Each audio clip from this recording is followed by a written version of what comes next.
Blog Talk Radio. We are the UR Tennis Network. Our mission is to be the voice of tennis. We enlist a team of passionate enthusiasts to promote our sport. We strive to bring interesting perspectives on the many spins of tennis. Our goal is to provide the learners of our sport with current news and information from many angles. We seek active participation from communities interested in tennis, but tennis is not interested in them. We are expanding our outreach. Tennis is a true lifetime sport that needs to be talked about, and the UR Tennis Network pledges to pursue this idea relentlessly. Good morning and welcome to the Parenting Aces radio show on Blog Talk Radio's UR Tennis Network. I'm Lisa Stone, and I'm coming at you live from Winter Nationals in Scottsdale, Arizona. I apologize if the sound quality is off today. I've had a few technical issues, and I'm going to do my best here. I had a recorded interview that was done live on site yesterday, and I'm hoping that the quality comes through because it's a fantastic interview. Before I play that, I want to go to a quick commercial, and when we come back, my updated interview with Harvard men's head coach Dave Fish. Warning. Orthopedic surgeons are seeing an increase in overuse injuries when young athletes perform the same repetitive, stressful motions over and over. Pitching, tennis, weight training, even long swimming workouts can cause overuse trauma that may require surgery. If your kids play and train hard, visit orthoinfo.org or stopsportsinjuries.org. A message from the American Academy of Orthopedic Surgeons and the American Orthopedic Society for Sports Medicine. Welcome back to Parenting Aces on Blog Talk Radio's UR Tennis Network. I'm your host, Lisa Stone, and as I mentioned before, I am coming at you live from the Winter Nationals in Scottsdale, Arizona. I'm actually sitting at my hotel right now. My son sadly lost his backdraw match yesterday, so we're back to Atlanta later today. Before we leave, I wanted to broadcast this fantastic interview that I did with Dave Fish discussing how universal tennis rings is being used for analyzing junior tournaments. And I'm going to do my best to make sure this interview plays. If there are technical issues, I apologize ahead of time. Hopefully this is going to work, and hopefully you guys will enjoy it. So here we are with Dave Fish. Fish, who is the head coach at Harvard, and we're here to talk about universal tennis ratings and how they're being used for USTA events to predict outcomes and analyze outcomes. So, Dave, thanks for talking with me. My pleasure, Lisa. This tool that universal tennis ratings has come out with has been enormously useful for helping us understand just what's the quality of the competitive diet that our players are doing. And one of the interesting calculations that the founder, Dave Howell, made was how often are players playing matches that are competitive, that are actually testing them at the edge of their limits, because all learning theory says that the more often you're challenged appropriately, not too hard, not too soft, you get better at the fastest, the optimal rate. And so what Universal has done now is provided parents, coaches, administrators a tool for examining a tournament after the tournament and saying how many matches, how many kids really got a great. I compare it to an organic food diet. It's just better and healthier. And so what it does, Universal can take a look at any tools that someone takes on the Universal features, lets us look at a tournament like this and say, what's the rating of all the players in advance of the event, pre-event, and then post-event we can look at and say what percentage of matches really reach this competitive threshold, so we know how successful are we in using this particular way of putting players together and giving them all the best experience. So I liken it to, if your goal in a tournament is to see which player is best, you can put the players together anyway, because the best player will come out on top. If the goal is to optimize the experience, well, you how to do that better. And there are tools we can have better tournaments than we have now. But you first have to know where you are in order to know where you need to go. Right. And so that's the fun part of analyzing a tournament like this, and it's a huge help. I make the analogy to Whole Foods, where I can walk into Whole Foods and they'll still sell me chocolate chip cookies if I want them, but they'll also try to educate me about it. Yeah, it's great to have chocolate chip cookies, but if you have fewer chocolate chip cookies in your diet and more organic shakes, if you have things, you'd probably be healthier. That's what we're trying to do, is show America how to get the healthiest competitive diet possible at the most affordable rate, because that's still a factor for so many families. Sure. And optimize the amount of time that they're spending on the court. So they're less time in the car or the plane, more time on the court for good, healthy eating patterns. Yeah, yeah. What I found so interesting about the pre-tournament analysis was really the seeding. And the UTR pre-tournament analysis listed the 128 players in each age group from top to bottom, and then in a column next to it put the seeding for the tournament. And there's a lot of discrepancy there. There's a big discrepancy. And I think anybody that tries to take a points per round system and say that that's the most accurate way is somewhat kidding themselves, because it just doesn't track well. If some people can pursue points that are easier in game, we call them easy points, whether you're playing USDA age group events, you're playing ITF tournaments, or you're playing ATP tournaments. There are easy points and there are hard points. And to categorize them as having the same value means that if someone comes out of a weaker region and they get better points from winning their sectional championship, and then they come out of Southern Cal and they get the same number of points, you're going to have a disparity in the rankings. All this does is it takes any ranking list and it begins to rationalize it. It says, let's compare apples to apples. Use a common metric for everybody. And it has to make these things a little more sane. Sections are starting to adapt to it. Colleges starting to adapt to it. It's as I probably said on the interview, it's like a Swiss Army knife. It's got some tool for everybody. Right. We love it. I'm happy to hear coaches, prominent coaches like Jack Newman, the Austin Tennis Academy, say, hey, this is educating us all how to do it better. Right. That's good for us all. Well, and it's interesting being here at this event at Winter Nationals, and there's so many of you college coaches here watching these matches, and I've had an opportunity to chat with a lot of them completely off the record, but it's the number of coaches that are tapped into UTR now has really skyrocketed over even a year ago. And I think the coaches are really getting what a valuable tool this can be for them in recruiting and also in devising lineups and comparing their team to the team they're getting ready to play and all of that. It's pretty cool. It's fun. There are just so many dimensions, and I think it actually makes tennis more interesting, because if you look at the stats that IBM does on the U.S. Open, it's fun to see, to learn about the game, and it gets people more engaged. It gets players more engaged in their own development. They say, gee, if I don't quit when I'm down a set in the break, just say, well, I'm going to beat this guy anyway, and I don't quit and I fight for that one more game. We're training them for really good habits and persistence, and that's a good system. So you tend to reward what gets measured, right? And I think the universal is measuring what's most important. They measure what matters instead of calculating points. And the points per round is useful to a point. You've got more people to play, right? We have more cases of burnout because people are playing for the wrong reasons. They're being told you have to do this rather than I want to do this, right? And so this gives us a body of work, that plumb line of carpenter. You just look at it alongside any ranking system and say, how are we doing on that? And if kids have a healthier idea of how to develop, and they don't feel they failed after some match 7-5 in the third, right? Well, that's a good thing.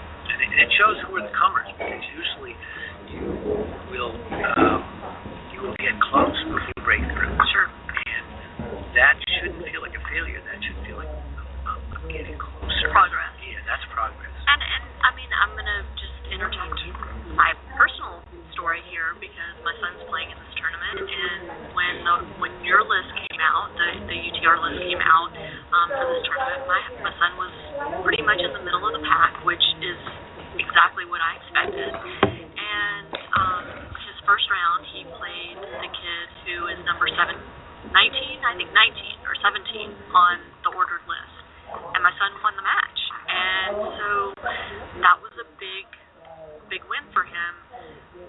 From my perspective, I look at that and I say, well, geez, his USTA ranking maybe isn't so reflective of the level he's playing. And that was good for me to be able to say, my kid is up there with these top level players. He has worked and developed to that place. His UTR hasn't caught up yet because it takes into account 30 matches. 30 matches, right? Yeah. So it's really trying to take your body of work so that it doesn't. If you have one day when you have flu and you have a bad loss, that should define who you are. Mm-hmm. So taking your body of work doesn't get people bent out of shape.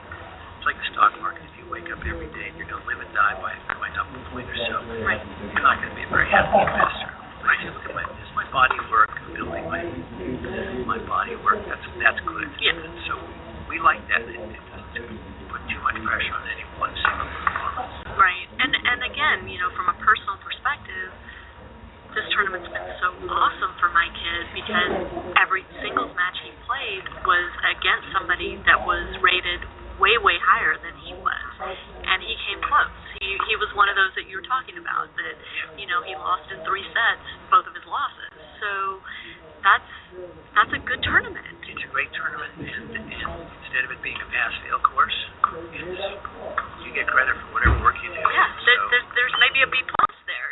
Exactly, and they have a right to think of themselves. Tennis as a coach. If we try to share this idea that you're either perfect or you're a failure, that's poor teaching, it's poor coaching.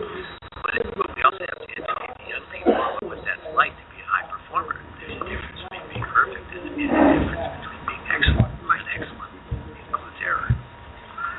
Universal includes error, and it allows for it. It understands it as part of development.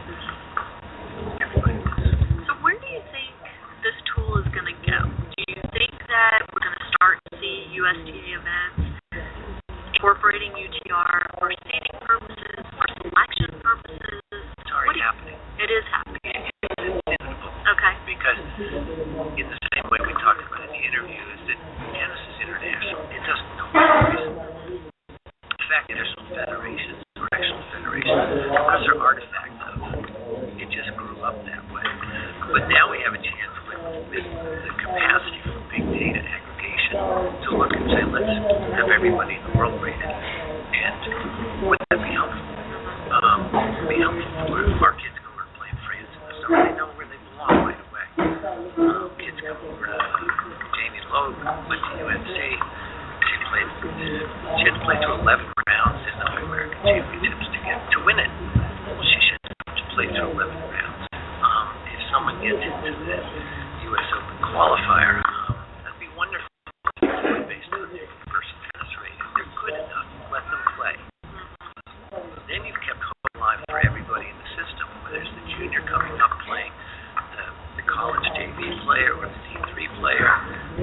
At every level, you've put appropriate carrots in front of people. And even USTA player development is understanding that wild cards always seem like such a good idea. Maybe they'll have that big breakthrough. Ready for the big breakthrough, even if you did, because the other person didn't sleep last night or had a fight with his girlfriend. What good does it do you if you really are not at that level? Right. It's fake. It's like I call it a historic house. You go on the first floor and there's no stairs on the second floor, and then expecting people to fly up to the third floor. It's not realistic. It's not the way things are done. Right. Where the Europeans are saying, if you can win a 10K tournament, then we'll let you play a 25K tournament. If you can win a 25K, we'll let you play a 50K.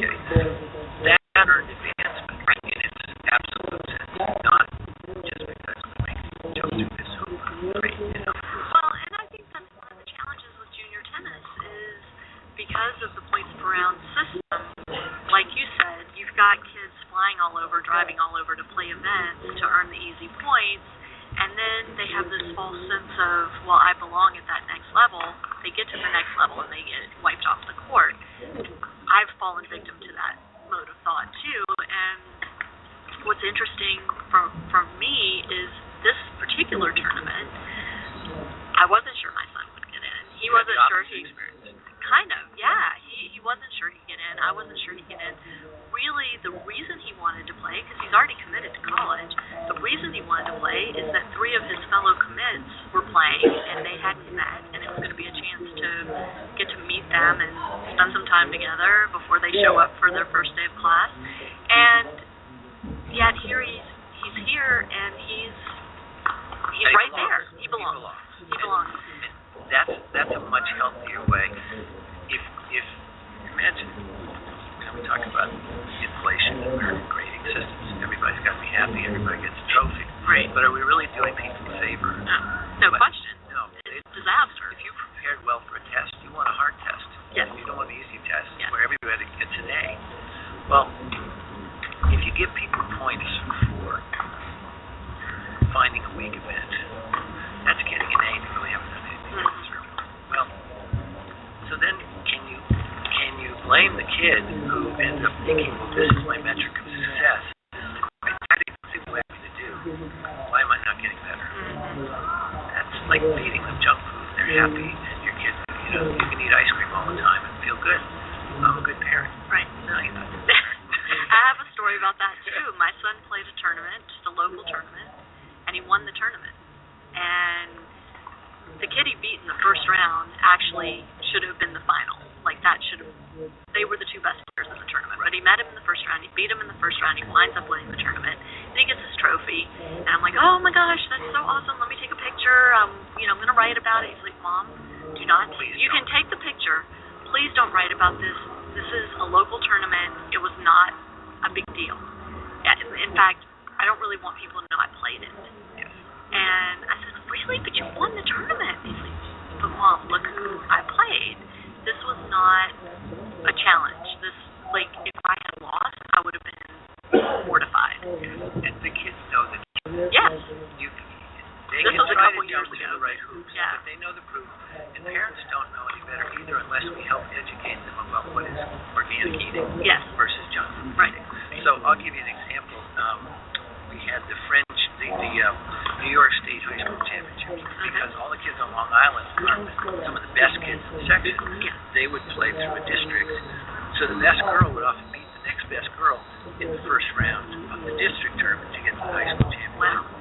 So they appealed to the state board to use universal ratings, and for the last 2 years, they've been predicting, I think, 7 out of 8 quarterfinalists and 8 out of 8 quarterfinalists on the women's side, and then vice versa on the men's side. Wow. And it's basically Jeff Menaker who pushed it, college coach. You got to try this. He said it saved high school tennis in New York, their championship. So at every level, it just has something that makes the system work a little bit better. There's no perfect solutions out there, right? But we have so many resources here. I hate to blame the kids for being lazy when we're putting them in a format that doesn't ask them to bring out their best over and over again. We've got kids playing 1600 tournament half an hour away, and on Universal, they're the 3rd highest rated player in the entire tournament, 18th and 16th. Wow. Well, if we were really looking at development rather than titles and points, right, they would be playing each other. Right. Why are we holding them back or saying, you're going to get a trophy, your picture's going to be here? That's not good.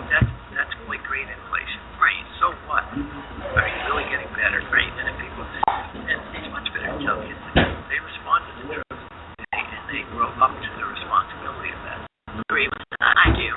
So what's coming down the pike with universal tennis? Do you think that we really are truly going to see more and more tournaments using it as a selection tool, as a seeding tool, and on the college front? I mean, what do we parents need to know in terms of helping our children through college recruiting and using it? Well, and tournament selection.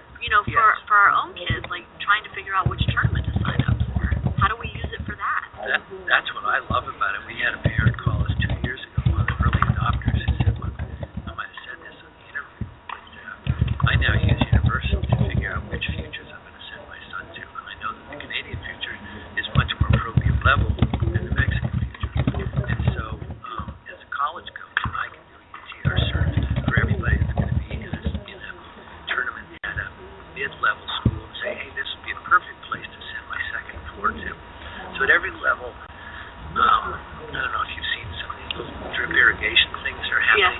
desert, well, they put a little water next to a plant. Instead of spraying water all over the place, they put exactly what the plant wants. Well, that's what lets us do. Universal lets us take a barcode for every single player in the system and say what would be the optimal nourishment for that player in that area of the country. What does that person need to grow optimally? And we can do that now with a barcode. So I see that barcode in technology. You invent tools, and then when you release it to the public, they often figure out tools, uses for it that you never dreamed of as the inventor or the creator. That's the beauty of the internet, is that we're finding people writing to us, why don't you do this? Why don't you do this?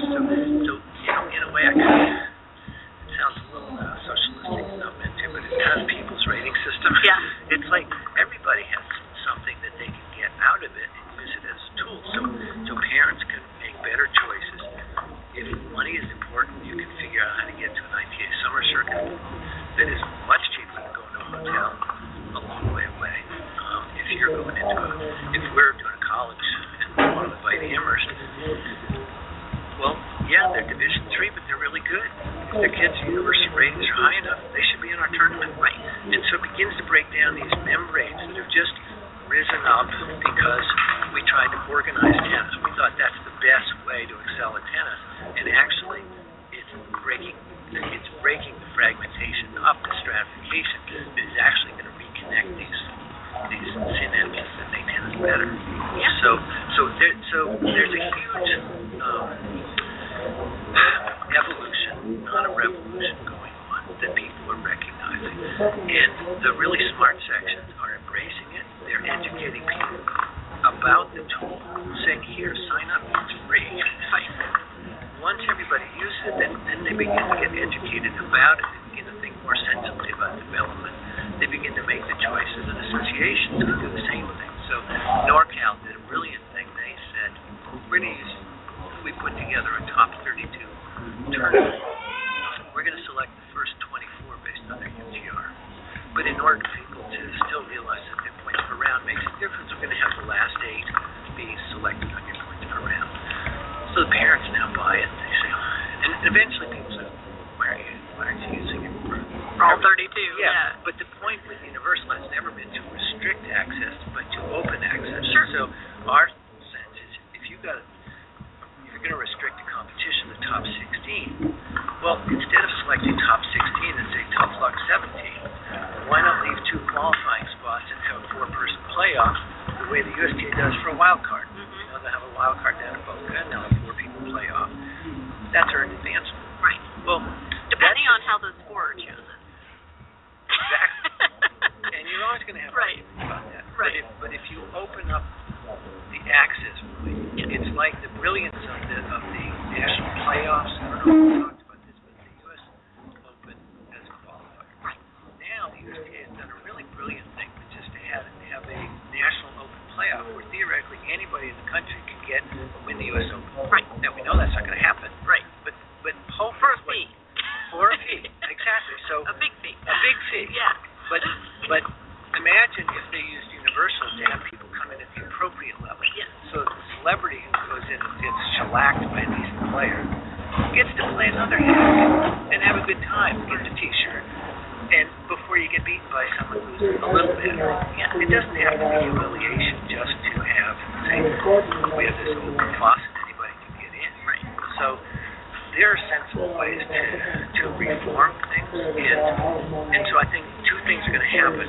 One is, I think we're going to see our national system begin to reform as people get a hold of these ideas. We're going to see people be very creative at a local level, because the frustration that we see with any kind of top-down mandate is, who are they to decide for me? It's a kind of paternal approach, and people aren't very patient with that these days.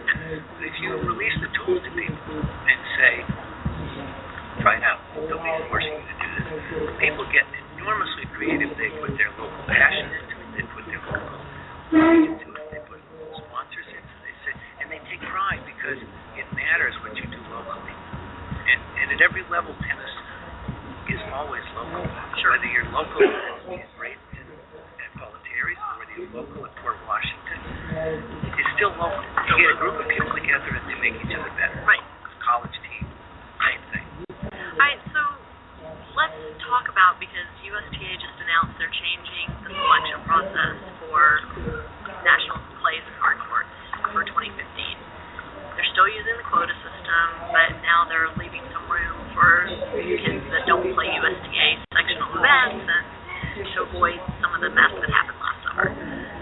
How do you see UTR working into that?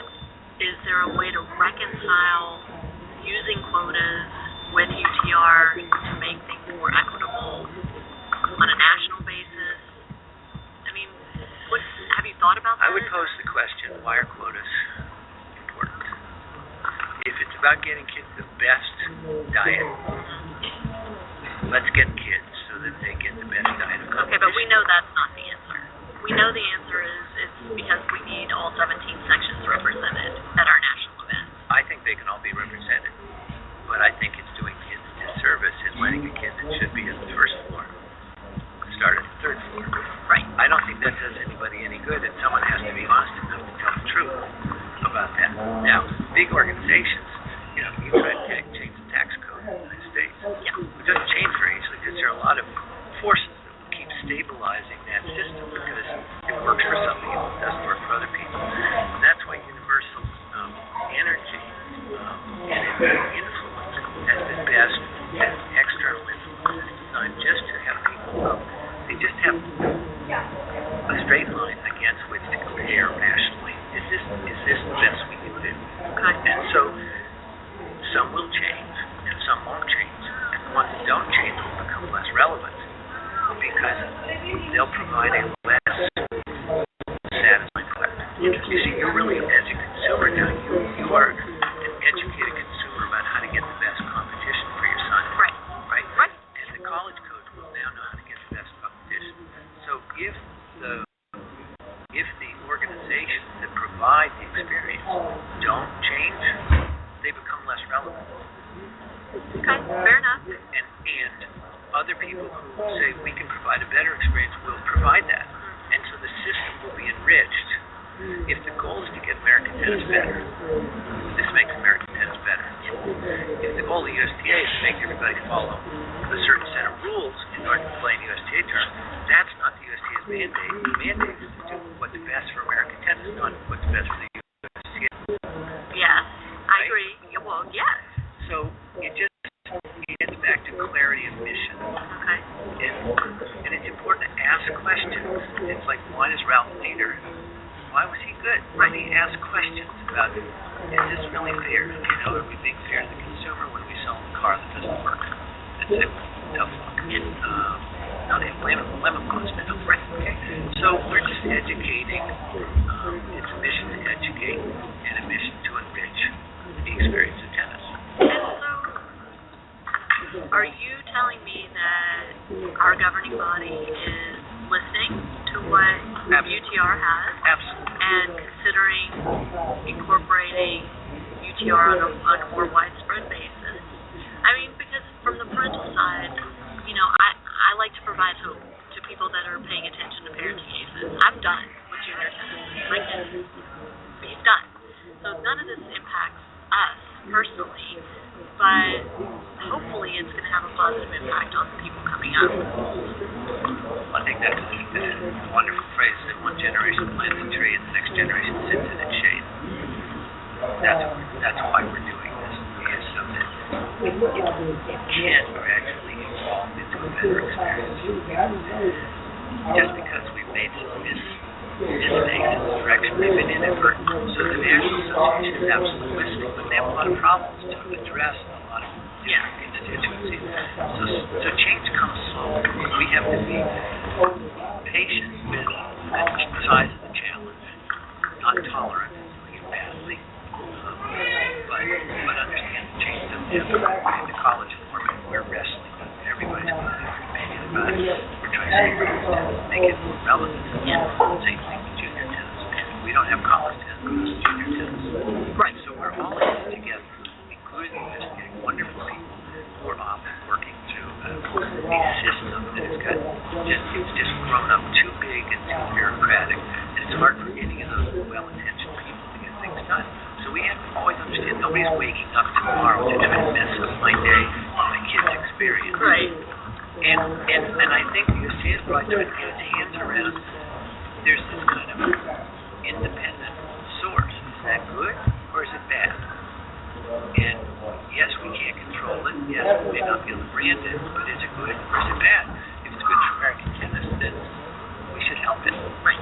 You know, it's like tennisrecruiting.net. Right. That's been good for American tennis. It's a sensational promotional tool for letting kids know, learn about themselves, read stories about it. And I was on the collegiate committee many years ago when the USDA was about to come up with a redundant system. And I said, why? Why would you spend money on that? They said, well, tennis recruiting is charging money for this. And there may be some kids who can't afford it. I said, well, wouldn't it be a lot more sensible to save us a number of hundreds of thousands of dollars for creating a redundant system and give a scholarship to kids who might not be able to afford it? Wow. What a brilliant idea. And so it said, that's a good idea. Yeah. And so they killed it. And so tennisrecruiting.net has passionate people. They do it great. Yeah. And they care about it. So don't we want to invest in passion of our constituents? Yeah. Of course we do. Right? And so I just think once in a while we get caught up in sort of corporate mentality that talks about branding and ownership. But really, the days have changed. You don't have to own things. Things like Google makes a lot of money by giving out information. Yeah, for free. For free. And they don't limit it to the United States. I mean, I'm going to do a Google search just inside 50 states. Right. That would be preposterous. So it's just as preposterous as a tennis rating system that's domestic only. Yeah, and for sure. And so the USTA is looking at, okay, do we use it for our rankings? Do we use it for our seedings? Well, we just offer it as a tool. You decide. And then it's always going to be more accurate the bigger the database that you have. And the improvements a university is going to be able to make with passion and good technology tools is always going to be more than any committee is going to be able to bring to it. Yeah. Because the university does it 24/7, and the committee does it a couple weekends a year. When they convene. Yeah, and that's hard. Right. It's asking a lot of them to do it. And sure. So I think that the times have changed, that we just have different tools for improving things this day that we did 10, 15 years ago. I think this is one of those things. So at the end of this event, we'll do a post-event, or UTR will do a post-event analysis. What will UTR do with that? I mean, obviously it'll be published, and Colette and I will both put the links out there. Exactly. But will it go to USTA? Will it go to the tournament director? I promise you to pay attention. And will it come with suggestions for how to improve the event in coming years? I mean, it's one thing to show the discrepancy. It's another thing to say, let's really look at this and figure out how to make it not such a discrepancy next year and the year after and the year after. Right. I can promise you they're looking at those. They're not dumb. No. No, I didn't mean. I'm joking about that. They're fully cognizant of this data. There are people who are keeping track of it and looking at it really carefully and trying to figure out what's the best way forward. So we're just quietly helping educate them about it, so they feel more comfortable with it. And the idea will be for people to look at it and say, okay, here's what you have. Here's the kind of data that ATP Tour produces in terms of competitive threshold. Here's what the best college matches produce. What if we aim for that? Remember the Ice Bucket Challenge? Yes. Well, imagine if our challenge began to be the 51% challenge. If we said we want tournaments all over the country to have their events reach a competitive threshold of 51%. Explain what that means. It means that over 51% of the matches in the tournament reached the competitive threshold of 7 games or more. So that means fewer 0-0 blowouts. Fewer blowouts. Yeah, okay.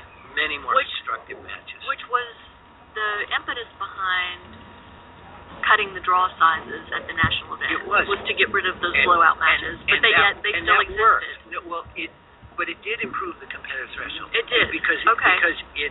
So we didn't see that analytic. It would be nice to know that analytic. Well, it got better, but it got better only by cutting people out. Right. That's not what you want to do. No, that's bad psychology. Is to say, look, we're going to cut back on opportunity, and then by the way, down the road, there's going to be better opportunities because your kid gets hurt, and so everybody got upset about that. Yes. What would have been a wiser way to say it is, look, educate people about the possibility of having these different entry points into tournaments, so the kids get in at the right level and they get a win under their belt before they play the more challenging. That's a healthier way, but don't tell people right away you have to do it because everybody throws up their arms and say, you're telling me what to do. You don't know better than that. Wayne will get on his blog and say this, and that's not the intent. The intent is give people the tools, let them learn about it, and then let appropriate organizations test them out, try them out. We're not saying this is the only way to do it. There will be some different ways to do it. That's a much healthier way. If you really wanted to spread a grassroots movement, you would not do it through a national mandate. Right. You see, if you're the USTA and you had to, and you said, darn, all the research around the world says the countries that have rating systems do better. You say, okay, we know the kind of social blowback we get if we told everybody we're going to use a rating system. Okay, countries have tried rating systems, bad ones, and everybody gets up in arms about them. Mm-hmm. What's neat about universal? Well, everybody has that kind of aha moment. It's just like, remember the hair coloring was, they tell two friends. Yeah. Tell two friends and so on. Yeah. Well, that's how universal is spread. So sure. Everybody kind of has to fund. Gee, this is a new tool. Why don't you try it? Well, what's interesting, and I think I wrote about this a while back, I had watched a TED Talk, and it was being given by a woman who, I think she currently works for Google, or she may currently work for Amazon and used to work for Google, whatever. One of the things that she said that really kind of struck a nerve with me was every time they institute a change on Google or Facebook, they spend more time discussing how they're going to prepare, socialize the change. Yes, than they do on creating actual change. That it's more important to get people used to the idea of the change and to understand the reason behind the change than oftentimes even the change itself.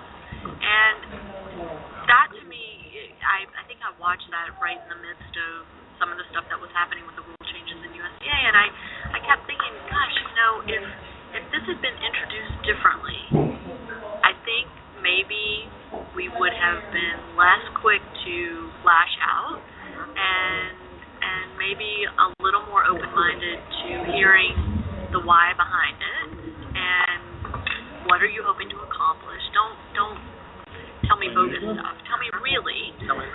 Yeah. And that's what happened. That committee knew that a lot of the junior system was broken, so they said, let's try to make some of the quick cleanups, and then let's prepare the way for this bigger vision down the road. I thought that in retrospect, I think they would have been better served had they educated people about the bigger vision down the road. Leave it in place because people were surviving with it. They knew how to work it. And then down the road, if you see a time for change, make it change. But hindsight is always 20/20. We're living in an entirely different world where people like me can write about it. Exactly. And so, right. And we did the same thing with the college format. With 2 years ago, when the NCAA Tennis Committee took it upon themselves to make a change without having socialized the whole thing, they get whacked. Then the USTA tries they get whacked. People don't like to be told what they're doing. So what you're saying and what Google's saying is that we live in a new world and people are not used to that yet. They're learning through the school of hard knocks, right, that you have to do that. And if we did a better job with the college format this year, hopefully we'll be able to get through it. It'll take at least a baby step forward toward staying relevant on our campuses and protecting those. All the things, we all agree we're not trying to mess up the game. We're just trying to say, let's live in today's world, right, and be relevant, right? Same thing with our tennis, junior tennis, led to making more relevant things that kids are having in other parts of the world. Right? So it's neat. It's really fun to see people excited about it and learning about it, because it's like education getting better. Don't keep giving kids a bad education. Let's figure out where things like the Khan Academy work. Well, let people play with these guys, because there's so many smart people out there that are, some of whom have gotten sort of disenchanted with working at a national level, but there's some people, those same people are sitting in their town cities and roll up their sleeves and go to work and make some tennis better, because we're all grateful for the tennis in our lives, for sure. So, all right, let's switch gears real quick, and I don't even know where we are in our interview here. Oh my gosh, okay, we've been going a long time. And I didn't mean to take up this much of your time. You're here recruiting too. I am. At International. So, just quick and dirty, what do parents need to know about what their kid is doing at a tournament where college coaches are watching, and what college coaches are watching for at these kinds of events?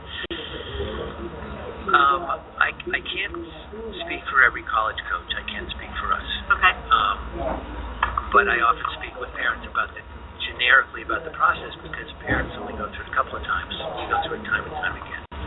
So I try to educate them about the process. So they say, look, at the end of this process, we want you to learn how to be a young adult, and we want to be able to look you in the eye and say we've all conducted ourselves honorably. That's the goal. That's what we're aiming for. 3 of the people that may get into Harvard this next year will be really happy with me. There might be another 25. That's not every guy.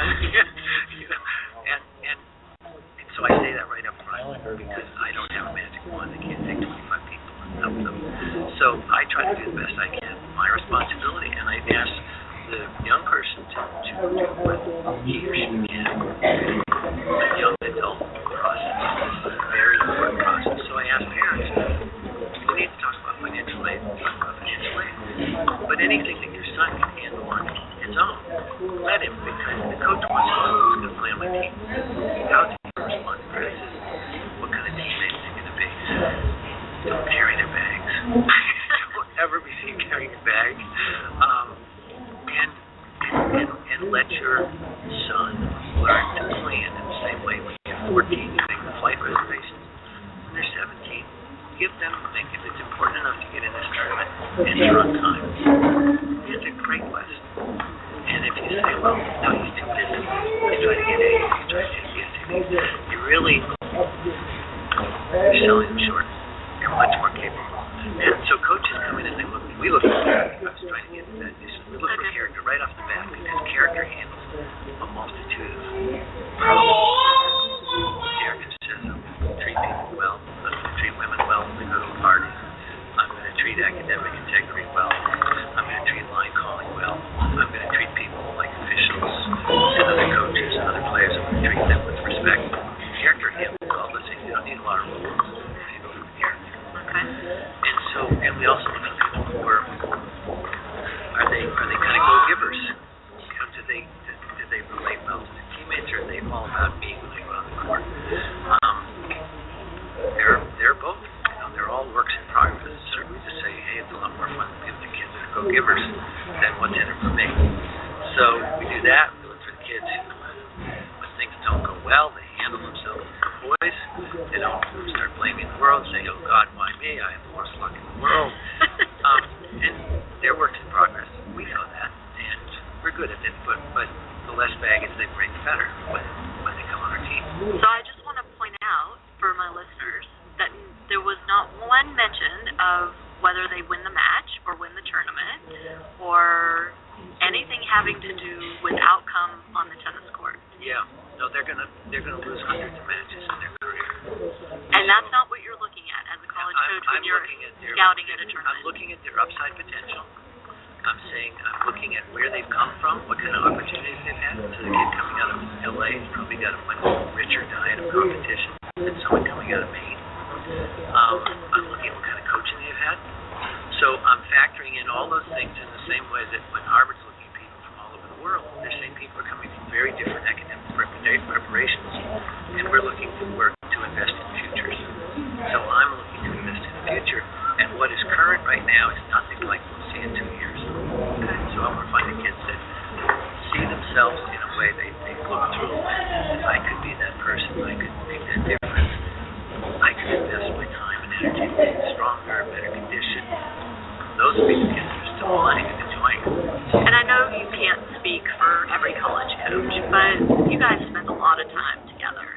see you at these events. Y'all are always chatting and sharing information, and I love that. Would you say that of the coaches that you fraternize with, the majority feel that same way? They're not here looking at who's winning. Yes. They're looking more at demeanor, behavior, character. Yeah, absolutely. Because they know what that's like to live with those kids. And so we're no different. We're taking on your kids for the next stage of their growth. If you've done the best job you can, then we have a great foundation on which to build.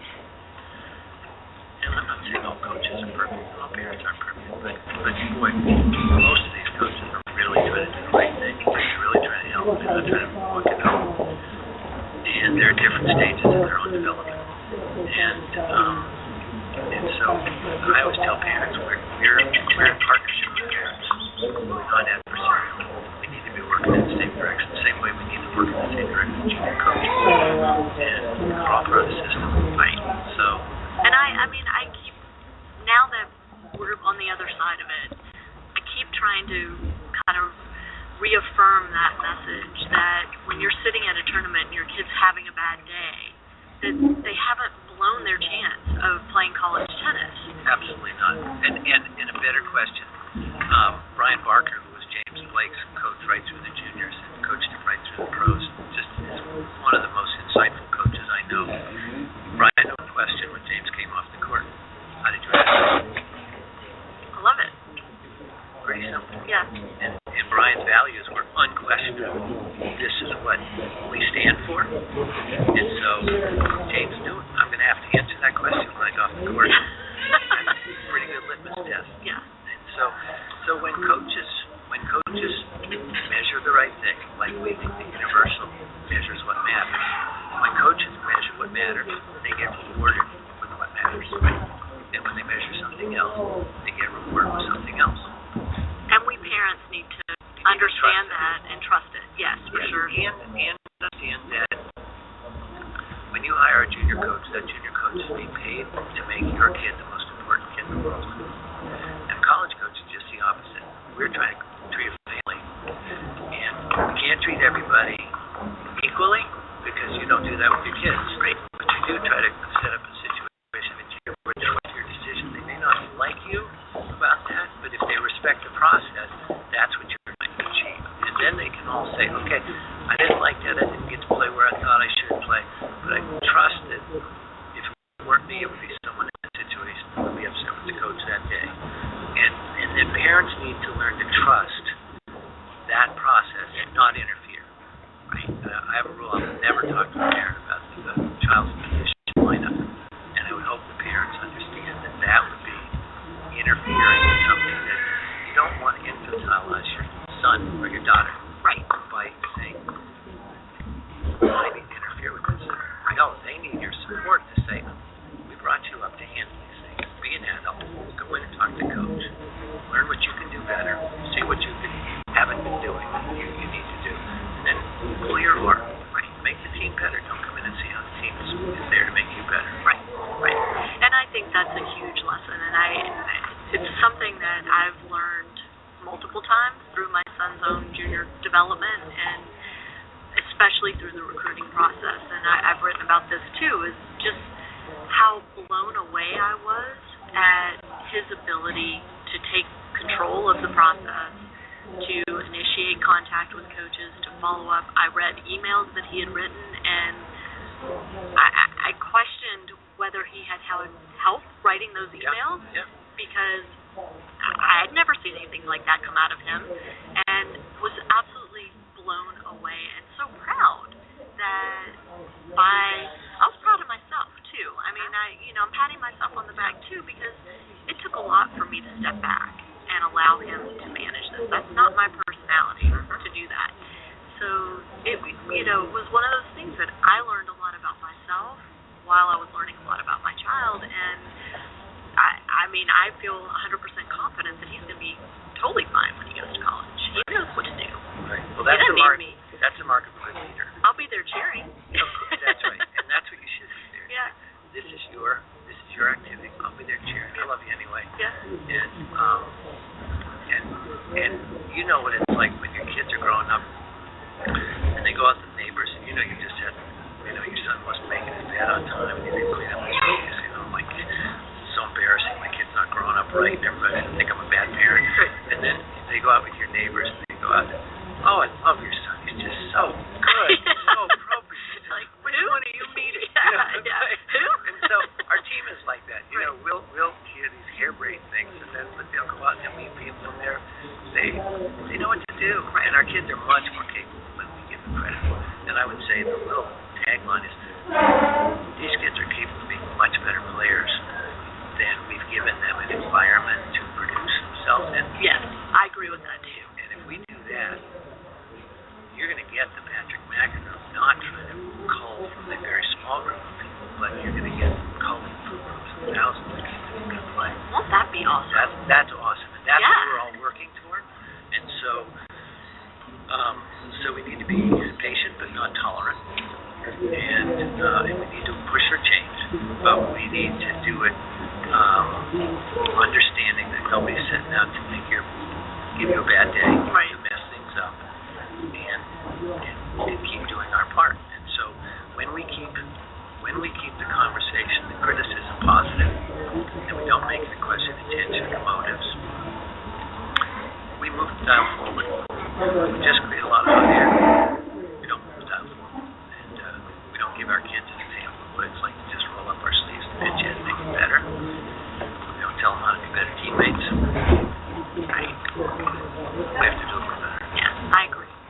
All right. Well, thank you so much for talking with me. I know my pleasure. You've had a busy schedule this week. I've been seeing you pleasure. around. I love talking about it, and I just love seeing these events and these kids put their hearts out on the court. And parents, I was telling a parent today that we'll be sitting in the Hall of Fame inductions of the ITA NCAA championships, and young men 25 years ago